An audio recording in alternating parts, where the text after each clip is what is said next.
The traffic stop, Constable Gary Daniels tapped his patrol car's siren and watched the sleek black sedan ease to the shoulder of the rain-slicked highway. The dark-tinted windows did little to calm his suspicion. Another one of them. He. Thought City's slicker, fancy car, probably trouble. Daniel's partner, Officer Miguel Torres, leaned forward. "Why you hunching so far over the wheel?" Torres murmured, amusement in his tone.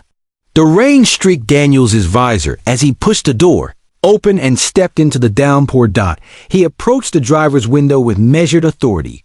Water beaded on his cap as he peered in at the tightly wound figure behind the wheel. The man's posture was impeccably polite, shoulders squared, hands resting calmly at 10 and 2. His gaze was steady, unflinching, so unlike the usual jittery suspects. "Good evening," Daniels began, voice clipped. "Do you know why I pulled you over?" The driver, Alexander Hayes, offered a courteous nod. "Good evening, officer." "No, sir, I don't."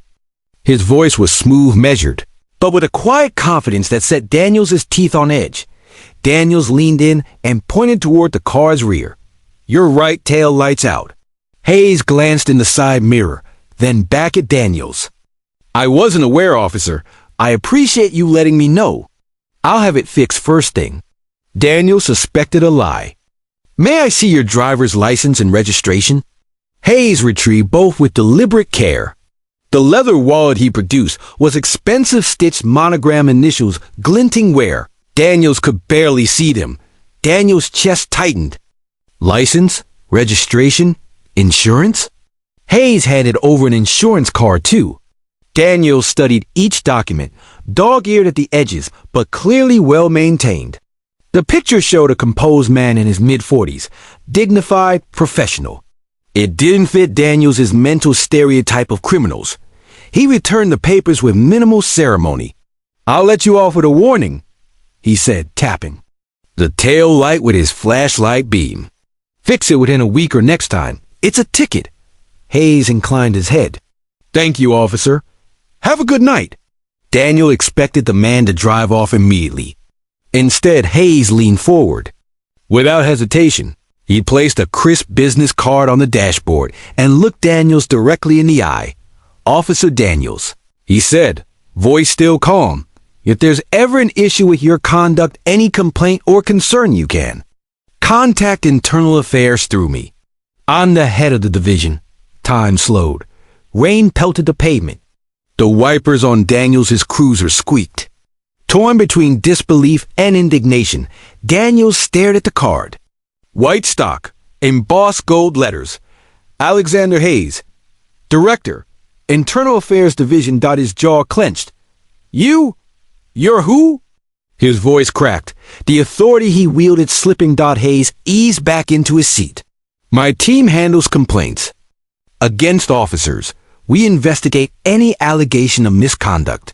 If an officer harasses a driver without cause, that's precisely the sort of thing we pursue." He tapped the card. "You have my contact." Daniel attempted a scoff, but it caught in his throat. He had never been reported, at least not successfully. His record was pristine. Behind him, Torres whistled low. "Well, look at that." Hayes smiled politely. "Good night, officers." He started the engine.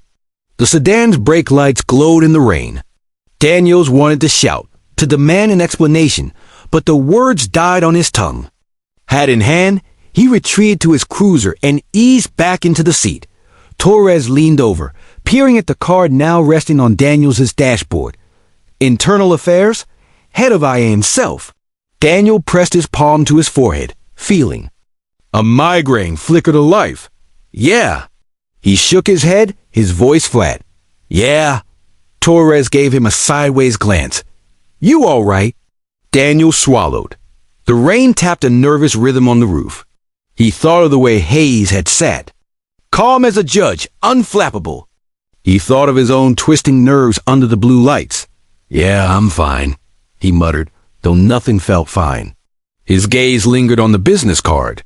Something about the embossed letters gleamed in the dim dashboard light like a gauntlet thrown. He flicked on the cruiser's lights and eased back onto the highway. Behind him, the black sedan rejoined traffic, a silent shadow slipping through the storm. Daniel's knuckles whitened on the steering wheel. He told himself it was just a routine stop, that he'd done it hundreds of times. But as the storm raged outside, Daniel realized that tonight everything had changed. Because now, somewhere back at that taillight, was a man with the power to unravel his career. And questions began to churn in Daniel's mind. Who was Alexander Hayes, really? How had he done things differently? And, most troubling, what price would Daniels pay for his own misconduct? Lights ahead reflected off wet asphalt. Daniels squared, his shoulders, mouth tightening into a hard line. He couldn't afford to hesitate. He had to get ahead of this before internal affairs got ahead of him. But for the first time in his career, Constable Gary Daniels felt fundamentally vulnerable. His wounds had been revealed, the tide had turned, and the storm in his own conscience was just beginning. Questions and conscience.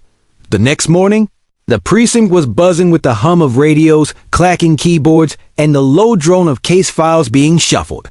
Constable Gary Daniels sat at his desk, stifling a foul mood as he pored over accident reports from the previous night's storm. The memory of Alexander Hayes' calm declaration gnawed at him like a relentless rodent. His partner, Officer Miguel Torres, slid into the chair across the desk, balancing two steaming styrofoam cups. Coffee? Torres offered, placing one before Daniels. You look like death warmed over. Daniels accepted the cup with a curt nod, breathing in the bitter steam. Thanks. He tried to focus on the stack of paperwork, but the pages blurred. You think that guy was telling the truth? Torres sighed, rubbing his temples. Truth? Didn't seem like pull your leg kind of guy. He tapped the card lying beneath the computer monitor. Alexander Hayes, Director, Internal Affairs. Division. I've heard of him.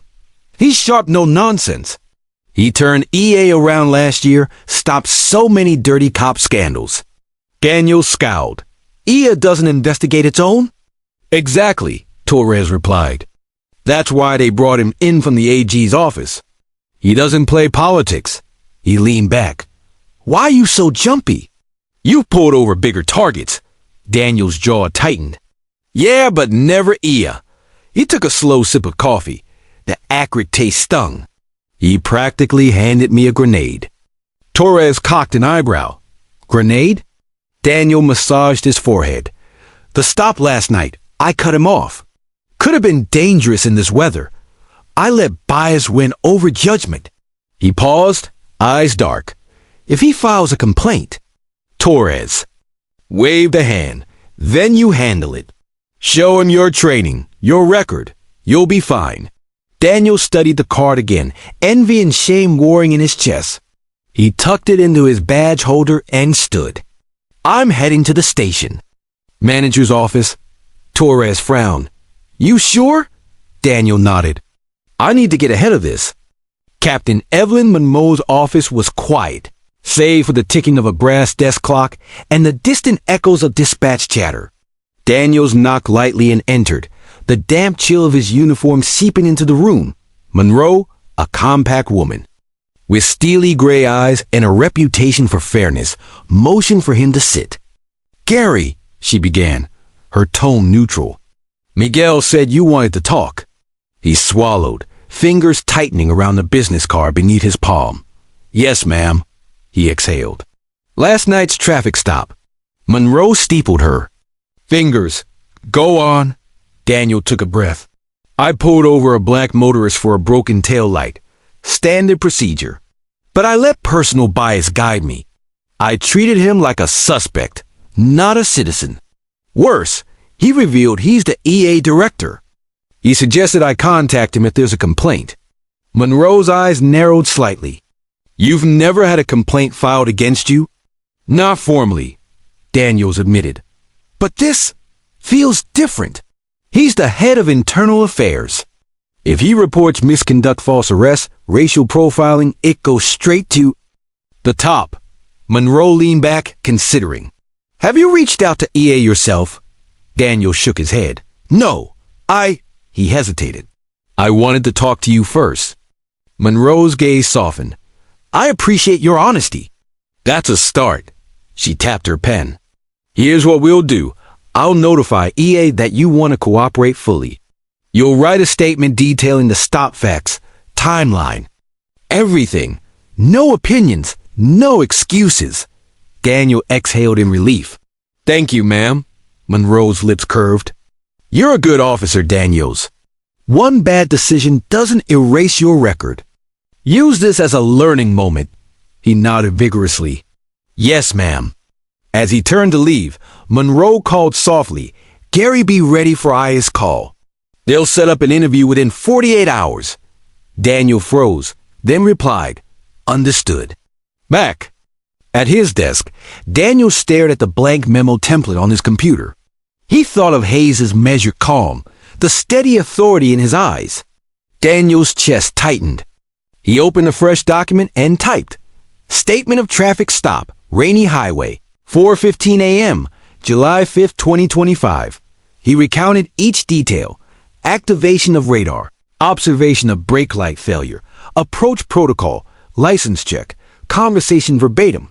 He noted the ray intensity, heavy enough to reduce visibility to 50 meters, and the fact that he failed to call for backup despite protocol recommending it under hazardous conditions. As he filled in the timeline, Daniel felt shame soften into understanding. He'd skirted procedure and allowed assumptions to dictate his actions. He cut a paragraph where he'd originally written, he looked nervous, probably hiding something, replacing it with no signs of threat observed from the driver's demeanor or vehicle behavior. By mid-afternoon, the one-page statement was complete. He printed it and placed it in a sealed envelope labeled Internal Affairs, Statement Daniels G. Later, as the sun dipped below the horizon, Daniel left the precinct and headed to a nearby diner.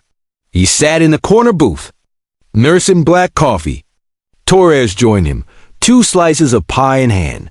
Thought you could use company, Torres said, sliding a plate before him. Daniel managed a small smile. Thanks. He forked a piece of pie and bit into the sweet crust. Monroe's helping. EA interview in 2 days. Torres nodded. You did the right thing. Own up, be transparent. That's how you survive EA. Daniel sighed. Still feels like I'm on trial. Torres chuckled. Maybe you are, but you're not alone. He raised his fork. Here's to facing your mistakes. Daniel clinked his fork against Torres's. To facing mistakes. He glanced out the window at the neon sign flickering in the rain-slicked street. The card from Hayes burned a hole in his pocket. Daniel stowed it safely in his jacket, a constant reminder of the consequences of bias and the chance for redemption. Tomorrow, he would sleep uneasy. The day after, he'd testify. But tonight, he had pie, an ally in Torres, and a resolve to prove himself worthy of the badge he wore. And that, he thought, was a start. Shadows of doubt. The morning sun cut through the blinds of Constable Gary Daniels' apartment in sharp, geometric patterns. He lay awake long before his alarm, staring at the ceiling as the remnants of last night's pie settled uneasily in his stomach. Today was the day he would appear before Internal Affairs. He dressed carefully, uniform crisp and polished, badge gleaming on his chest. Each movement felt weighty, deliberate, buttons fastened with precision, trousers creased along. Perfect lines. He checked his reflection, eyes rimmed with fatigue, jaw clenched. He ran a hand through his hair, wishing he could wash away the memory of that card. Alexander Hayes, Director, Internal Affairs Division. By 7:15 a.m., Daniels was in his cruiser, engine rumbling beneath him as he navigated the rush hour traffic. The radio crackled with mundane dispatches. A vandalism report downtown, a dog loose on Maple Street. He kept his focus on the road, but his thoughts drifted to Hayes. Who was this man, really? And what did he want? At the precinct, Officer Torres was already at the EA office door, waiting. He gave Daniels a reassuring nod. Ready? Daniels swallowed. As I'll ever be. They entered a small conference room where 2 men in plain clothes awaited.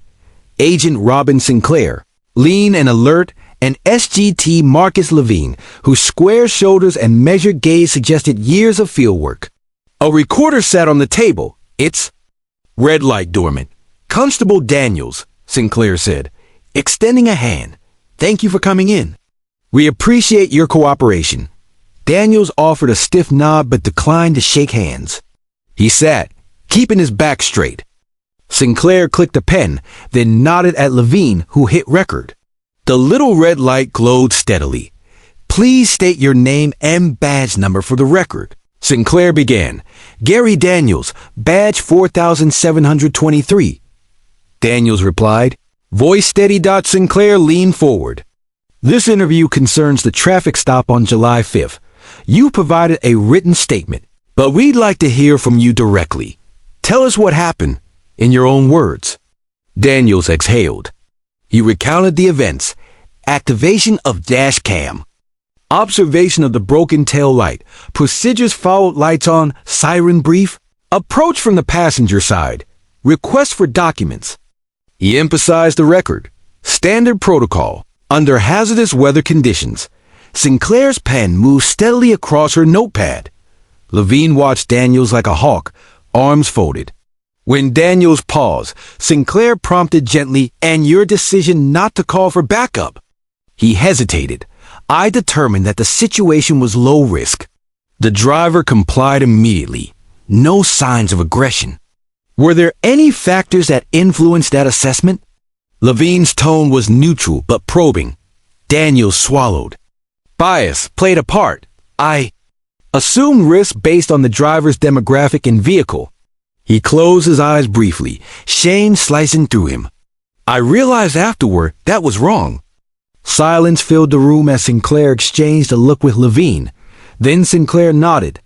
Thank you for your candor. Now, did the driver identify himself? Daniels hesitated again, then nodded. He did.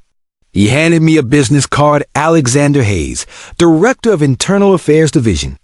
He said if I had any questions regarding complaints, I could contact him. Levine's eyes narrowed.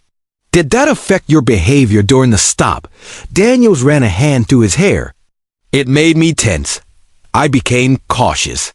He met their gaze. I didn't want to give him cause for complaint, so I released him quickly, issued only a warning. Sinclair scribbled something. And did you feel at any point that you were in danger? No, Daniels spoke firmly. He was polite, cooperative. No threat. Sinclair switched off the recorder. The red light died. We'll be in touch after reviewing your statement and footage. Thank you for coming in. Daniels stood immediately, relief and dread mingling in his chest.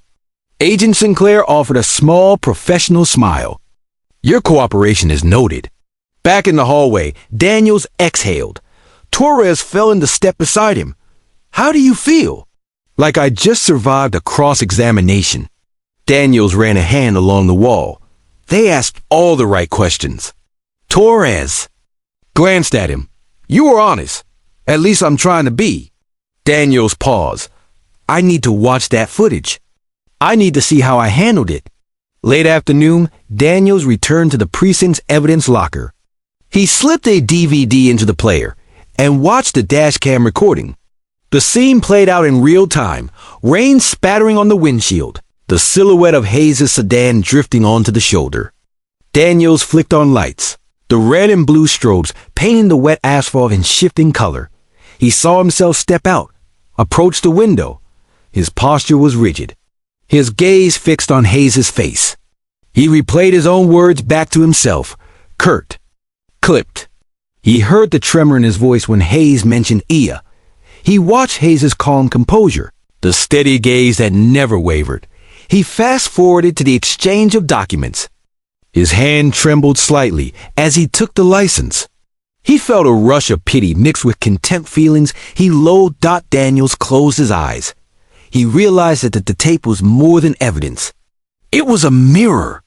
It reflected his worst impulses, the dark corners of his psyche. He pressed stop and sat back. That evening, Daniels met with Captain Monroe again. She offered a quiet word of support. I reviewed the footage. You adhered to protocol, aside from the backup call. You were professional, if reserved. Daniels looked up, surprised. You think so? Monroe gave a small nod. Your written statement was thorough. EA will appreciate that. He exhaled, tension easing from his shoulders. Thank you, ma'am. Her gaze sharpened. Remember, Daniels, this isn't just about protocol. It's about trust between community and police. Your candor today shows you understand that. Daniels felt a weight lift. He straightened. Yes, ma'am. I won't forget it. That night, Daniels returned home, rain still tapping against the window. He sat at his kitchen table, sliding Hayes' business card across the surface. He stared at the embossed letters and let his mind wander. He thought of his father, also a cop, who taught him to see everyone as equal, to serve with integrity. He thought of callers who had complained of unfair treatment, of scenes he'd witnessed in the city protests, anger, distrust. Hayes had done him a favor. In a way, he'd exposed Daniels' blind spots. Now, Daniels vowed he would change. He would rebuild that trust, starting tonight. He picked up a pen and drafted a plan. Community outreach, bias training, partnership with local leaders. As the hours ticked past, Daniels felt a cautious hope bloom. The storm within him had not yet passed, but the first rays of light had begun to break through. And for the first time since that traffic stop, he believed he could find his way back to the principles he swore to uphold. Bridging distance. 2 days after his EA interview, Constable Gary Daniels arrived at the Internal Affairs Division offices just before 9 a.m. The building's facade was unassuming, a red brick structure tucked between a grocery store and a dry cleaner belying the influence wielded within its walls. Daniels checked his reflection in the tinted glass entry doors, smoothed his uniform jacket, and entered. Inside, a receptionist directed him to a conference room on the 3rd floor. His heart beat steadily.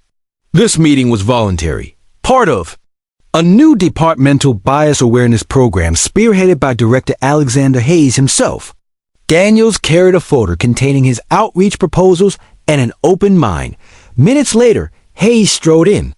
He wore a tailored charcoal suit and a pale blue tie. His posture was erect. His gaze sharp but not unkind. He extended a hand. Detective Daniels, he said, using Daniels' formal title now. Thank you for joining me today. Daniels stood and shook the offered hand firmly. Thank you for meeting with me, Director Hayes. His voice was measured, respectful. He took the chair opposite Hayes and opened his folder. I've drafted a community police workshop outline, as we discussed in my last meeting with Captain Monroe. Hayes nodded and tapped the cover of the folder. Let's take a look. He flipped open the first page, scanning bullet points. The outline proposed a 2-hour session at a community center with role-playing exercises, anonymous feedback surveys, and joint problem-solving scenarios between officers and local residents. It also suggested collaboration with faith leaders and youth, mentors to ensure diverse participation. Hayes raised an eyebrow. Well-structured. You've thought through logistics, resources, even follow-up metrics. Impressive for your first draft. Daniels allowed himself a small nod. I wanted to demonstrate my commitment. This incident has made me reflect on how much work remains to rebuild trust. Hayes leaned back. Reflection is important, but action is what matters. This program can have real impact if we roll it out department-wide. He paused. I'd like you to co-lead the first pilot alongside IA's community liaison officer. Are you prepared for that responsibility? Daniels felt a mixture of pride and nerves. Yes, sir, I am. He cleared his throat.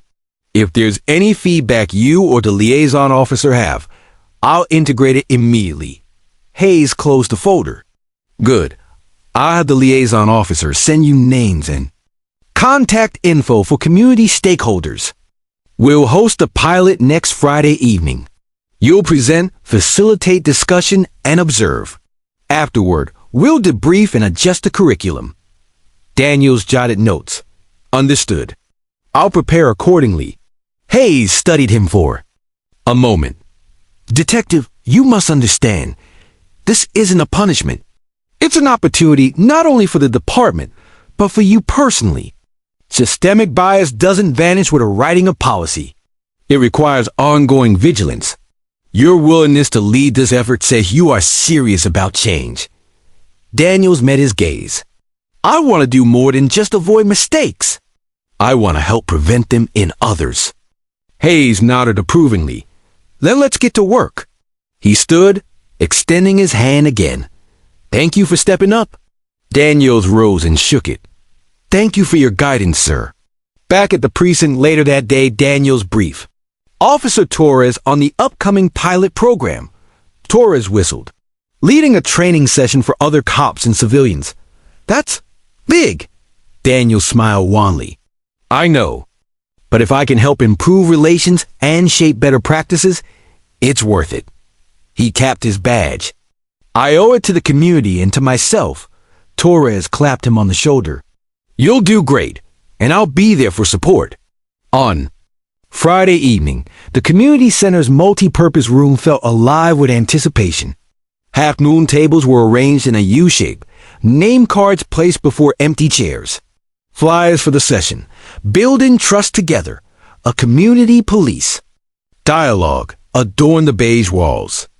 A half-dozen officers in plainclothes mingled nervously with around 20 local residents, church volunteers, youth mentors, business owners, and 2 high school students. Director Hayes and the liaison officer, Ms. Carla Nguyen, greeted attendees. Hayes gave brief opening remarks on IA's new bias monitoring initiatives, then introduced Daniels as co-facilitator. Applause rippled through the room. Daniels took the podium. He cleared his throat and met the audience's varied gazes. Good evening. My name is Gary Daniels, detective with the police department. I want to thank you for coming tonight. This session is about honest conversation and mutual learning.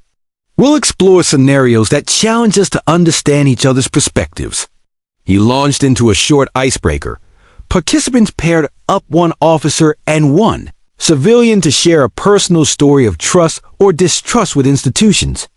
The room buzzed with hushed conversations. Daniels and Nguyen circulated, listening and nodding. After 15 minutes, Daniels reconvened the group. He invited volunteers to share takeaways. A church leader spoke of her teenage son's fear of police vehicles. An officer admitted his own anxiety when patrolling unfamiliar neighborhoods. Each disclosure deepened empathy on both sides. Next, Daniels introduced a role play, a mock traffic stop scenario in which participants alternated roles as officer and civilian. He outlined a hypothetical. A driver pulled over late at night for a broken headlight. Volunteers improvised a dialogue, coached by Daniels and Nguyen to emphasize clear communication. Respectful requests and transparent explanations of procedure. At first, the exercise was clumsy, officers overscripted, civilians stiff. But as the role play cycled through participants, it became more natural. Civilians requested explanations. Officers acknowledged concerns. Laughter broke out when an officer inadvertently elicited a defensive response by using jargon like PC 242.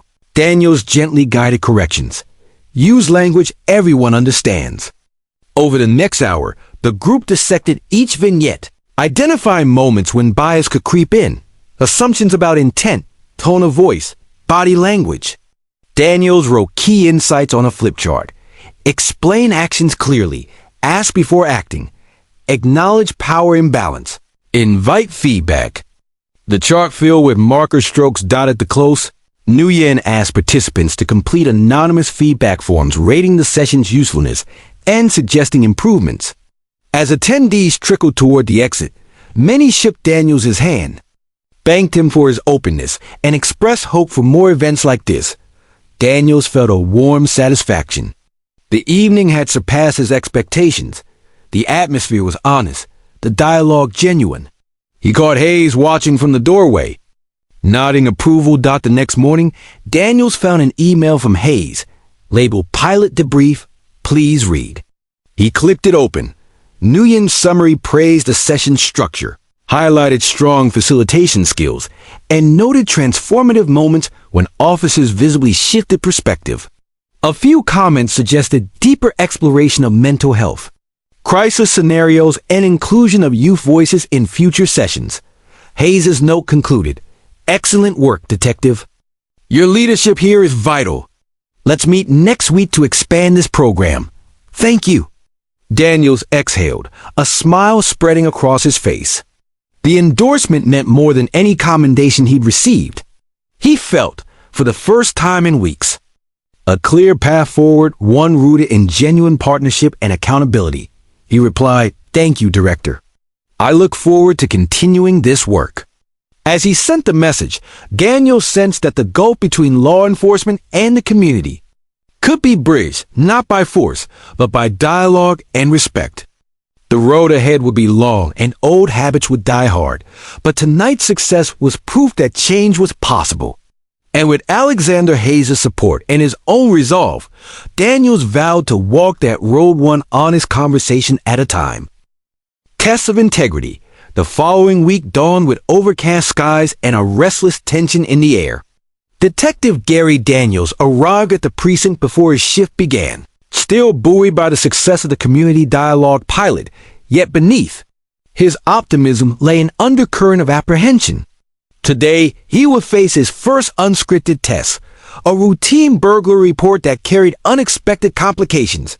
Around 8:30 a.m., Daniels and Officer Torres were dispatched to Maplewood Estates, an upscale suburban neighborhood on the city's northern edge. The call had come in as a standard residential break-in, but the complainant's name gave Daniels pause. Marilyn Edwards, local civil rights attorney and vocal critic of police practices. Daniels recalled her impassioned testimony at a recent city council meeting demanding greater transparency in law enforcement. Now, she claimed her home had been burgled, and she wanted answers. Torres glanced at the map on the cruiser's GPS. "Edwards, she's the one who grilled us on racial profiling, right?" Daniels nodded, adjusting his shoulder holster. "That's her." He squared his shoulders. "Let's keep it professional." They arrived at a two-story colonial with freshly painted shutters and a manicured lawn. A slender African-American woman in her early 40s answered the door, wearing a tailored business suit despite the early hour. Her posture was erect, her gaze piercing under the brim of her wide-brimmed hat. "Detective Daniels." "Officer Torres," she greeted, extending a hand. "Thank you for responding so promptly." She led them into the foyer, where white marble floors gleamed and walls were adorned with framed legal diplomas. "As you know, I'm Marilyn Edwards. Someone or something entered my home overnight." Daniels produced his notebook. "Ms. Edwards, please show us where the entry occurred." She led them to the back door, a wooden French door with glass panes, slightly ajar. A faint streak of mud trailed from the threshold onto the polished hardwood inside. "I heard a noise around 2 a.m. By the time I got downstairs, I found this door open and drawers in my study rifled through." Daniels knelt, examining the pot of the mud. It was light brown, loamy, likely from a flower bed. "Any surveillance cameras?" She pointed to a high corner of the living room where a discreet dome camera faced the entrance. "I have a home security system. I recorded the footage and saved it here." She handed them a USB drive. Torres retrieved a portable tablet from the cruiser and plugged in the drive. They huddled around the small screen, watching grainy black and white footage. Rain fell steadily outside, casting shifting patterns of light and shadow. At 1:58 a.m., a figure slipped through the door tall, wearing a hooded sweatshirt and gloves. The intruder paused in the hallway, glanced around, and advanced toward the study. Daniels' heart thumped as he watched the video. He recognized the gait-long, confident strides, deliberate movements.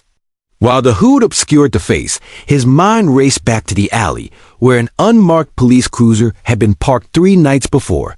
He had responded to a noise complaint there and had seen a figure slipping away. At the time, he'd assumed a homeless person seeking shelter. Zoom in on the reflection in the window. Ms. Edwards said, pointing to the pane behind the intruder. I think you'll see something. Daniels tapped the screen controls. In the reflection, a uniformed figure appeared on the porch officer's cap brim visible, badge glinting under the spotlight. The intruder hesitated, looked toward the door, and then continued inside. Daniels' breath caught. He played it again. The porch light illuminated the silhouette of a patrol cruiser parked diagonally, its door open. Without thinking, he glanced at Torres. Keep recording, Daniels said to Ms. Edwards, handing back the drive. He stepped outside to inspect the porch. Rain had just begun to taper off, leaving droplets glistening along the railing. Faint tire tracks in the mud led away from the driveway toward Maplewood Service Row, a winding path that circled the cul-de-sac. Daniels' pulse quickened. Those tracks match a cruiser, he said, voice low. He crouched, brushing mud between his gloved fingers. This is fresh.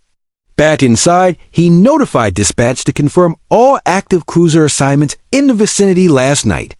Minutes later, dispatch returned. Only Patrol Unit 19 Daniels and Torres had been assigned to that beat after midnight. No other units. Torres looked pale. You think? Daniels clenched his jaw. I can't jump to conclusions. But I need to secure the scene and call EA immediately. Edwards watched him thoughtfully. If an officer was complicit, you'll uncover it? Daniel met her gaze. I will, Ms. Edwards.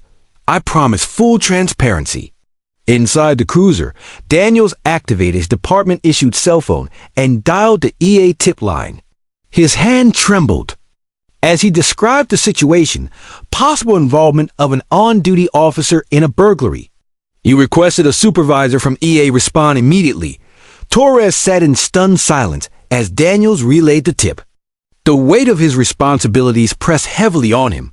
He had to investigate impartially, ensuring that neither bias nor friendship clouded his judgment, even if that friend was his partner. At the estate's entrance, Ms. Edwards had stepped back onto the porch, umbrella in hand. She approached Daniels. I trust you, she said quietly. I've seen too many cases swept under the rug. Daniels nodded, humbled by her faith. You'll have results. I want the community to know even officers fall under scrutiny. Inside, as they awaited the EA supervisor, Daniels reviewed his mental checklist. Secure evidence: mud, video, fingerprint dusting on doorknob, interview neighbors for possible witnesses, corroborate dispatch logs, canvass the service road for additional tracks. Each step had to be documented meticulously. An EA sedan arrived, flashing a discreet amber light. Agent Sinclair emerged, accompanied by 2 uniformed officers. Daniels briefed them at the door, laying out his findings with crisp clarity.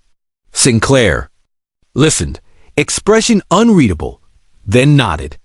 Thank you, Detective. Aya takes over from here. We'll handle processing and interviews. You and your partner are relieved from this case effective immediately. Daniels exhaled, tension coiling in his chest. As EA officers secured the scene, he stepped aside with Torres. Rain had picked up again, pelting the driveway. Torres placed a hand on his shoulder. You did the right thing. Daniels stared at the estate's front steps, mud splatters still visible. I have to see this through. If I was there. If anyone was there. His voice trailed off under the weight of uncertainty. Torres squeezed his arm. You won't do it alone. Daniels offered a grateful nod, though his mind raced. This case threatened not only the investigation's integrity, but his own. The suspicion had shifted from him to a fellow officer. Now he faced a new challenge, exposing the truth without betraying his oath, or his colleagues. As the storm outside intensified, Detective Daniels realized that no amount of training or dialogue had fully prepared him for this moment. In the shadows of doubt, he had to rely on his moral compass and hope it still pointed true north. Tonight, he thought grimly, neither community nor colleagues would rest easily. And neither would he. Unmasking the night, Detective Gary Daniels sat in the back of the EA sedan. as it wound its way through rain-slicked streets toward the department's evidence lab. The hum of the engine and the soft patter of water against the tinted windows provided a strange comfort. Officer Torres rode shotgun, head bowed, reviewing notes on a legal pad. Both men wore plainclothes dark jackets over collared shirts, but their shoulders remained squared, badges concealed but never forgotten. Agent Robin Sinclair drove, her face set in focused determination. In the passenger seat, Agent Marcus. Levine consulted a tablet displaying the preliminary scene photographs, the muddy footprint, the half-open French door, the flickering porch light. A calloused finger traced the rim of the footprint's arch. "There's a pattern here," Levine said, voice low. Not a single solitary print. Someone approached the door deliberately, waved the mud in, then slipped away. Sinclair nodded, and the reflection in the camera showed the officer's silhouette clearly. That's irrefutable. She met Daniels's eyes in the rearview mirror. "You did right bringing this forward," Daniel swallowed. "I just want the truth to come out." Sinclair gave a curt smile. "That's all Ia wants as well." They arrived at the lab, a sterile building humming with forensic activity.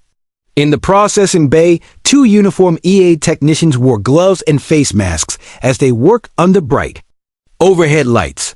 One fanned fingerprint dust across the door handle. The other collected a swab of the muddy trail. Daniels and Torres stood behind a yellow evidence-only line. Sinclair called out, "Hold positions, please." The technicians paused as Sinclair introduced the 2 detectives. "Detective Daniels and Officer Torres," she said, "were first on the scene." The lead technician, a wiry man named Reynolds, gestured to the muddy swab. "Preliminary soil analysis indicates a high percentage of clay mixed with asphalt particles. Matches the service road leading from the cul-de-sac." He tapped the swab. "We'll confirm the composition in the sediment lab." Levine studied the digital scans on his tablet. "And the fingerprints?" Reynolds nodded at the dusted handle. "We lifted 2 partial prints. One matches the homeowner. The other is ambiguous." He swiped to zoom. "We'll run it through a FIS and get a hit if it's in the database." Daniel's pulse quickened. "Including officer prints?" Reynolds shrugged. "Database includes all active personnel, but partial prints can be tricky." Sinclair interjected, "We'll need surveillance footage from neighboring homes next. Check street cameras for that cruiser's path." Daniels pulled out his own phone. "I already requested footage from the homeowners association. They're sending video from 2 cameras covering the service road." Sinclair nodded approvingly. "Good initiative. We'll combine that with a FIS matches to pinpoint our suspect." As Reynolds returned to work, Sinclair led Daniels and Torres to a side corridor. "I want both of you to stay available for follow-up statements, lineups if needed. But let the IA team take the lead." Daniel exhaled, tension coiling like steel springs in his chest. Understood. By late afternoon, the sediment analysis was complete. Daniels and Torres convened with Sinclair and Levine in a small conference room adjacent to the lab. On a display screen, a chart showed the chemical breakdown of the soil sample: 35% clay, 30% silt, 20% crushed stone, and 15% organic matter. Levine tapped the chart. Exact match with service road sample. No other public or private locations share this composition. Torres frowned. "That nails it. Whoever did this drove the cruiser onto the service road and carried mud back onto the porch." Sinclair leaned forward. "Next, we have CCTV from 2 points. Camera A near the cul-de-sac entrance and camera B covering the turnaround loop." She played a grainy clip from camera A. A patrol cruiser with headlights off glided into view at 2 a.m. The vehicle's door opened, and the silhouette of an officer stepped into the frame. The figure lingered, then walked out of view. The cruiser's door left ajar. Levine paused the video. "That profile, broad shoulders, mid-level build matches our unit's standard issue. The doors open just enough that we see part of the steering wheel, which carries the department seal." They switched to camera B. The cruiser cruised through the loop several minutes later. Mud-splattered wheel well visible in the dim glow of the street lamp. Daniel felt his heart thump. Timestamps coincide with the burglary window. Sinclair nodded. AFI's results are back on the partial print. High probability match to Officer Fielding. Badge 5378. Active patrol officer assigned to Unit 19. Daniels' chest tightened. Officer Fielding was a colleague steady, polite, always punctual. Daniels had never suspected him. Torres's voice was hushed. Fielding works nights, sometimes covering overtime. Levine glanced at Daniels. We'll need to bring him in for questioning immediately. But we must follow protocol. Read rights, presence of counsel, everything. Sinclair looked at Daniels. Will you lead that interview, detective? Daniel paused, conflict flickering behind his eyes. To interrogate a fellow badge, a friend, was a heavy burden. Yet integrity demanded it. Yes, he said, voice firm. I will. An hour later, at the EA interview suite, Officer Fielding sat across from Daniels and Sinclair, his posture rigid. He wore his uniform, crisp but stained with yesterday's mud faintly visible on his boots. Fielding's face was pale under the harsh overhead light. Sinclair began, Officer Nicholas Fielding, I'll be recording this interview. You're here concerning the break-in at 42 Maplewood Estates on July 7th. Do you understand your rights? Fielding nodded, voice tremulous. Yes. Daniels cleared his throat. The evidence shows your cruiser at the scene between 1:58 and 2:15 a.m. headlights off, door open. Mud matching the service road was found on your shoes. Partial fingerprints on the door handle match you. Can you explain? Fielding swallowed. Hard. I was patrolling the area. I had to stop to check a loud noise complaint down the street. His voice cracked. But I didn't break in. I saw someone. Sinclair leaned forward. You saw someone else burglarizing the home. Fielding's eyes darted. Yes. I didn't anticipate they'd notice me. I got mud on my boots chasing them. I left the car door open while I followed, but I lost them. He forced a shaky laugh. By the time I realized what happened, I panicked. Daniels studied his face. Fielding's breathing was rapid. Sweat beaded on his brow. Panicked how? Fielding's voice broke. I broke in to see if they were still inside. I thought if I found them, I could scare them off. I didn't take anything. His hand shook. I know it's wrong. I know.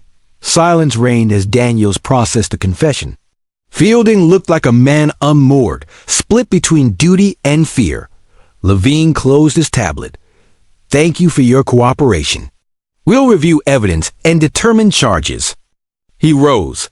Fielding's shoulders slumped. I'm sorry. Daniels stood as well. You made a mistake. But thanks for telling the truth. His voice was gentle but resolute. As Daniels escorted Fielding from the suite, he realized how narrow the line was between right and wrong, even for those sworn to protect. Tonight, the department's integrity demanded accountability, and Daniels felt the weight of his own journey reflected in the eyes of a colleague undone by panic. Outside, rain had ceased, leaving the world washed clean. In the glow of the parking lot lights, Daniels took a steadying breath. The path ahead would be difficult discipline for Fielding, perhaps legal action, but the principle was absolute. No one stood above the law, not even a brother in uniform. And as Daniels walked back toward the EAA building, he understood that unmasking the night's darkness required not only evidence and protocol, but the courage to confront uncomfortable truths about others and about himself. Consequences and crossroads. Detective Gary Daniels woke before dawn, the weight of the previous night's events pressing on his chest like a physical force. The newsroom had already buzzed with in-house murmurs. Officer Fielding had been placed on administrative leave pending charges. The department's integrity report will be released tomorrow, and community leaders were calling for comprehensive reform. Daniels sat at his kitchen table, mug of strong coffee in hand. Reviewing the email from Director Hayes' stern praise for his leadership tempered with a reminder that real change demanded sustained effort. By 7:30 a.m., Daniels was back at the precinct. He passed through the front lobby, where a bulletin board displayed flyers for volunteer recruitment and neighborhood watch programs initiatives born of last week's pilot. Lucas Rivera, the precinct's community liaison, greeted him with a nod and a stack of printed flyers. "Morning, Detective," Rivera said. "We're distributing these around Maplewood today. Thought you might want to tag along." Daniels accepted a handful. "Sounds good. I want to see the community's pulse after Fielding's case made headlines." Rivera led him to a conference room where a group of local pastors, business owners, and parent representatives had convened. The atmosphere was subdued. Many faces bore the solemn expression of those who had long awaited accountability. Rivera introduced Daniels, emphasizing his pivotal role in exposing the wrongdoing. Daniels addressed the group with measured sincerity.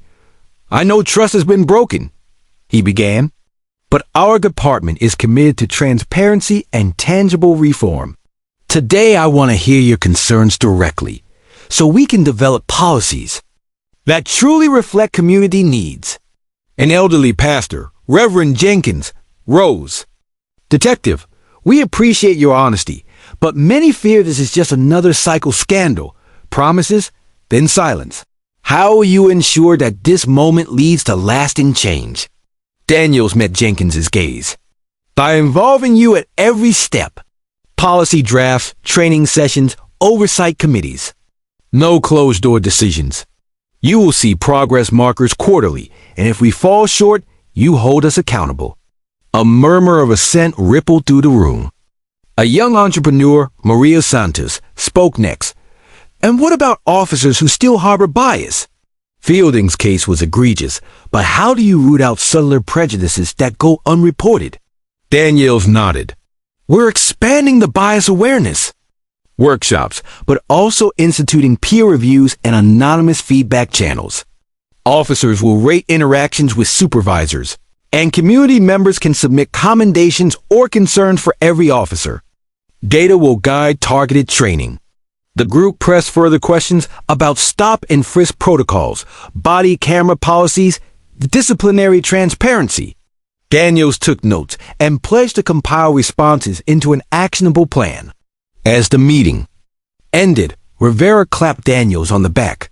"You did well." They feel heard. After the community session, Daniels returned to the precinct to draft a reform proposal. His desk was piled with research studies on procedural justice, community policing models from other cities, and legal analyses of disciplinary frameworks.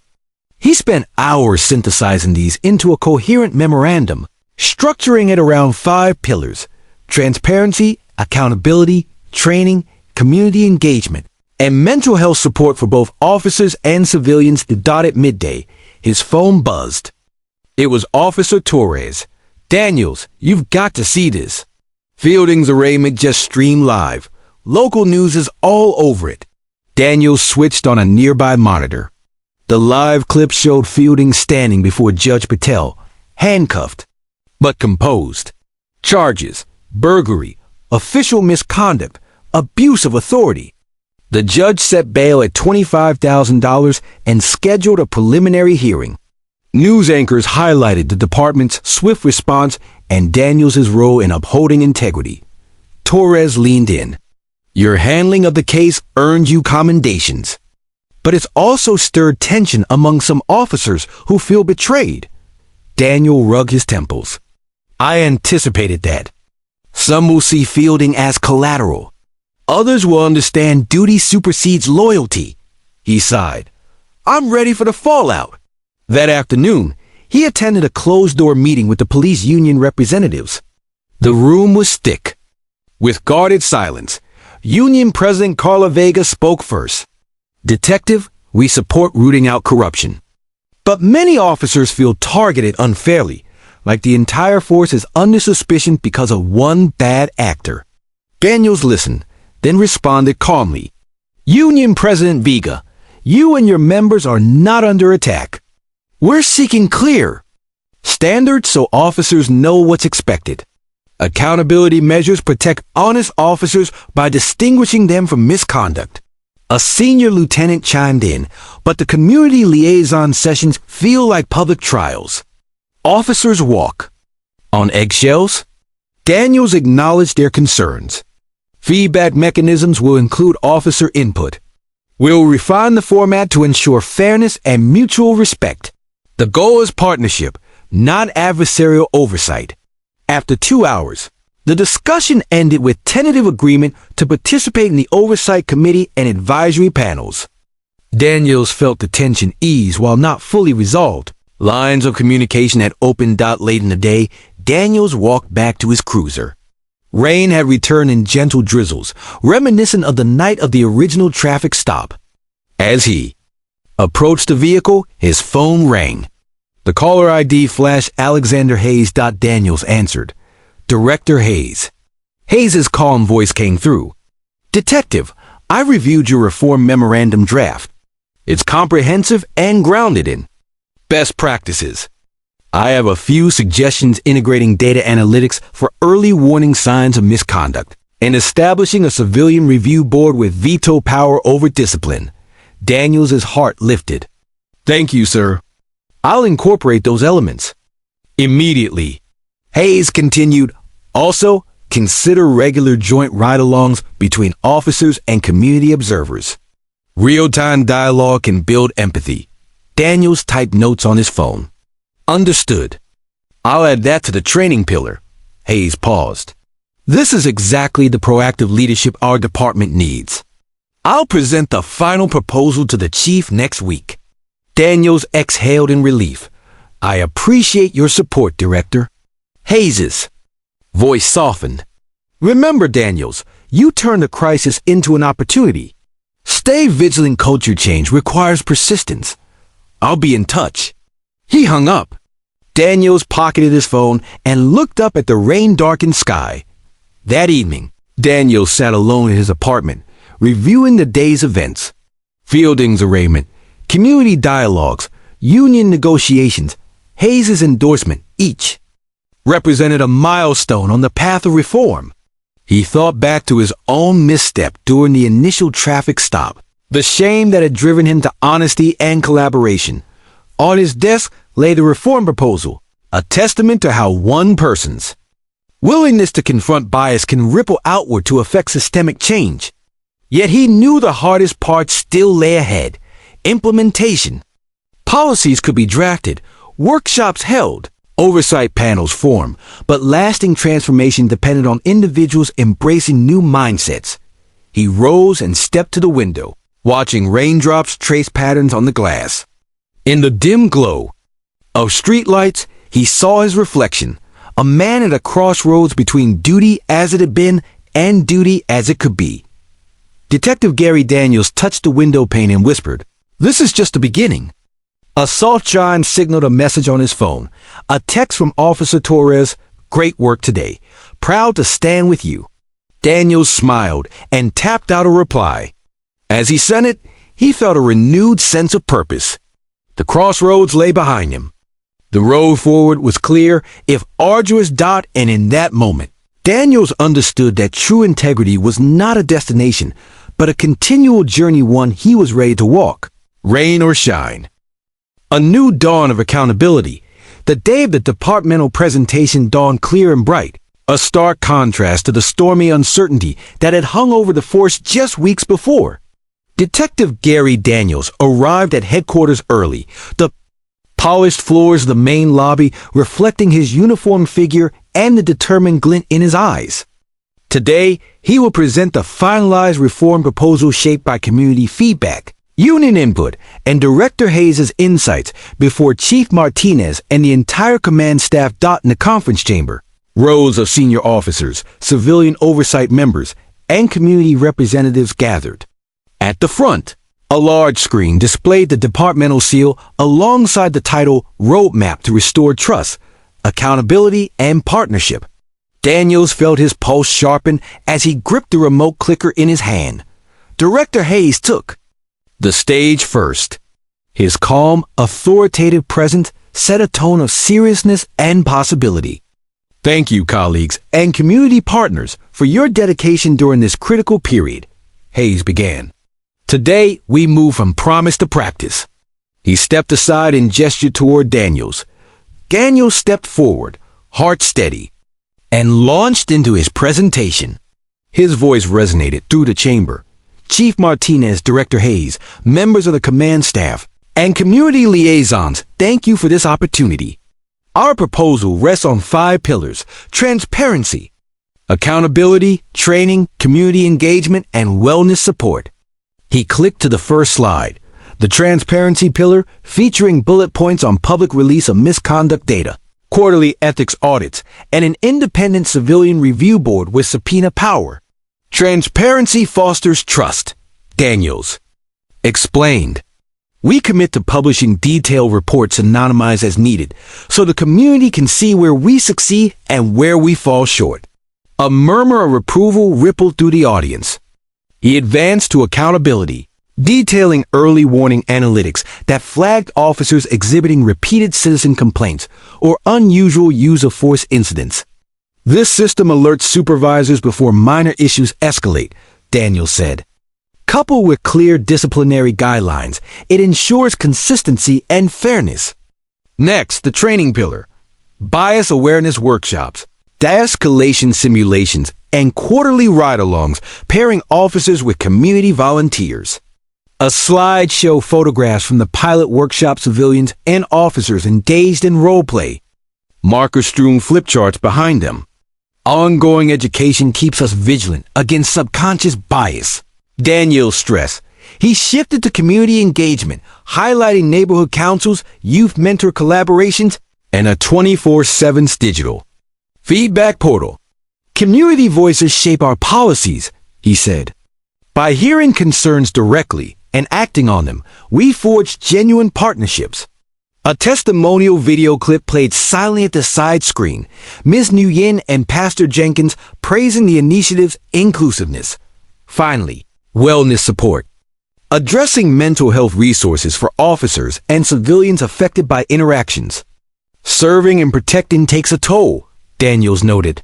Access to counseling and peer support networks helps maintain resilience and empathy. He concluded, this roadmap reflects what we have learned.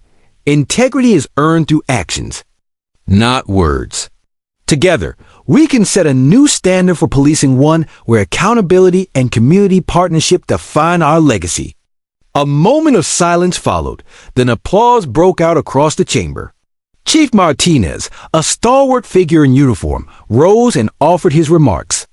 Detective Daniels, Director Hayes, this proposal is exemplary. It balances operational needs with community aspirations. I hereby adopt these measures as departmental policy, effective immediately. A fresh wave of applause filled the room. Community members beamed, officers exchanged congratulatory handshakes, and Daniels felt a surge of relief and pride. The formal ceremony, Daniels stepped into the hallway alongside Director Hayes. You did it, Hayes said, clapping Daniels on the shoulder. You turned a crisis into systemic change. Daniels nodded, eyes bright. It was a team effort. Thank you for your leadership. Hayes regarded him with respect. Your integrity inspired this transformation. Keep holding us accountable. Later that afternoon, Daniels returned to Maplewood. Estates this time as a guest at a neighborhood block party celebrating the renewed community police partnership. Colorful banners proclaimed unity in action, and children played on the lawn as officers served lemonade alongside local volunteers. Ms. Edwards greeted him warmly. Detective, you've exceeded expectations, she said, handing him a glass. Daniel smiled, watching families laugh and mingle. The real work starts now, sustaining these efforts. She nodded. But today, we celebrate progress. Nearby, Officer Torres and Fielding, now in civilian clothes and shadowed by an EA liaison, spoke quietly. Fielding offered a tentative nod to Daniels. Their relationship had shifted from betrayal to acknowledgement of shared duty. Daniels raised his glass in a silent toast dot as dusk approached. Daniels walked through the festivities, greeting neighbors and officers alike. He paused by the community feedback kiosk, a touchscreen station where civilians could submit comments directly to EA. He tapped in, "Thank you for this forum. Looking forward to continued dialogue." Heading home later, Daniels reflected on the journey from that fateful traffic stop to this moment of communal unity. He realized that lasting reform required vigilance, continuous self-examination, open channels for feedback, an unwavering commitment to justice dotted his door. He paused and placed a hand over his heart, as if pledging anew. "Always accountable," he whispered.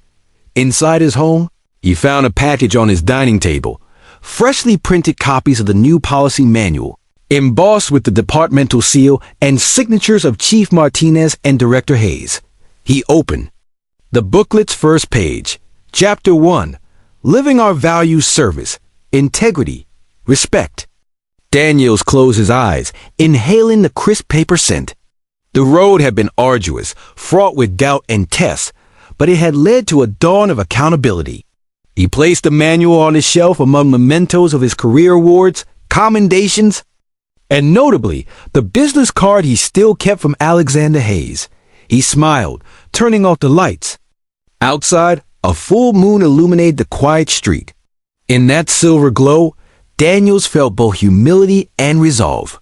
He knew challenges lay ahead: resistance, setbacks, the occasional storm, but he also knew that integrity, once embraced, could illuminate the darkest nights.